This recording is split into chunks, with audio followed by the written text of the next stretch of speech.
నేను 6-7 సార్లు వెళ్ళుంటాను. నేను సకల విధాల ప్రయత్నం చేస్తున్నా. ఎట్టి పరిస్థితుల్లో లాస్ట్ మైల్కి ఇవ్వాలని నా యొక్క ప్రగాఢమైనటువంటి ఆకాంక్ష. ఎట్టి పరిస్థితులు చేయాలని దృఢ సంకల్పం. కానీ ఎన్ని చేసినా చేయలేకపోతే ఈరోజు నేను చూస్తే ఒకసారి చాలా బాధేస్తుంది. ఒక అతను 1 సంవత్సరం అబ్బాయి తీసుకొని వచ్చాడు. తీసుకొని వచ్చి ఏడుస్తున్న దగ్గరికి వచ్చి, నా భార్య వదిలేసి వచ్చాను, ఈ పిల్లవాడి కోసరం, వీడిని బతికించుకోవడం కోసరం నేను భార్యను కూడా వదిలిపెట్టి ఇక్కడికి వచ్చాను, పలానా ఇంట్లో ఉంది, నా భార్యను తీసుకురండి అని చెప్పి ఏడ్చే పరిస్థితికి వచ్చాడు. ఒక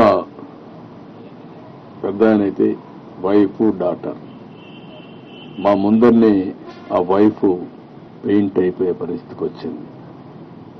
ఆవిడని తీసుకురావడానికి సమస్యలు.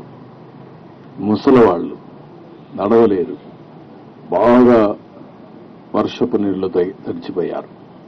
తడిచిపోయిన తర్వాత బట్టలు కూడా లేవు, రోడ్డు మీద కూర్చునే పరిస్థితికి వచ్చారు.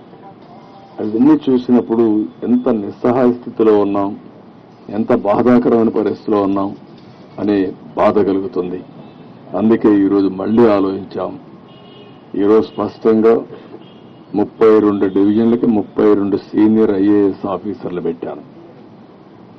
అదే మరిగా 149 గ్రామ సచివాలయాలు కార్పొరేషన్లో ఉన్నాయి, 30 గ్రామ సచివాలయాలు రూరల్ ఏరియాలో ఉన్నాయి, 179 ఉన్నాయి.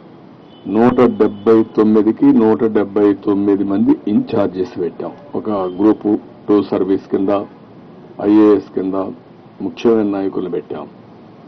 వీళ్ళకందరికీ ఒక బోట్ కానీ, ఒక వెహికల్ కానీ, ఎక్కడెక్కడ ఏమున్నాయో అవన్నీ అనలైజ్ చేశాం.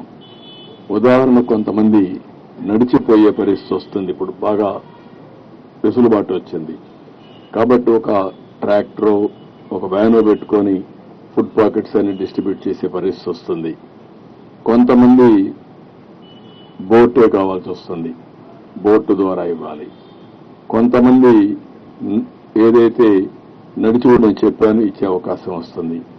కొన్ని ప్రాంతాల్లో ఓసారి రీచ్ కాలేనప్పుడు, రీచ్ అయినా కూడా సరిగా చేయలేనప్పుడు 6 హెలికాప్టర్లు ఉన్నాయి. హెలికాప్టర్ల ద్వారా ఫుడ్ అంతా కూడా డ్రాప్ చేసే పరిస్థితి వస్తుంది. దానికి కూడా ప్రణాళికలు తయారు చేశాం. రేపంతా ఒక 6 హెలికాప్టర్లు పనిచేస్తాయి. ఈరోజు కొత్తగా ఒక వినూత్నంగా ఏదైతే డ్రోన్స్ అన్ని ఒక 8 డ్రోన్స్ పెట్టి ఒక 10,000 మందికి ఫుడ్ పాకెట్స్ అందజేయగలిగాం.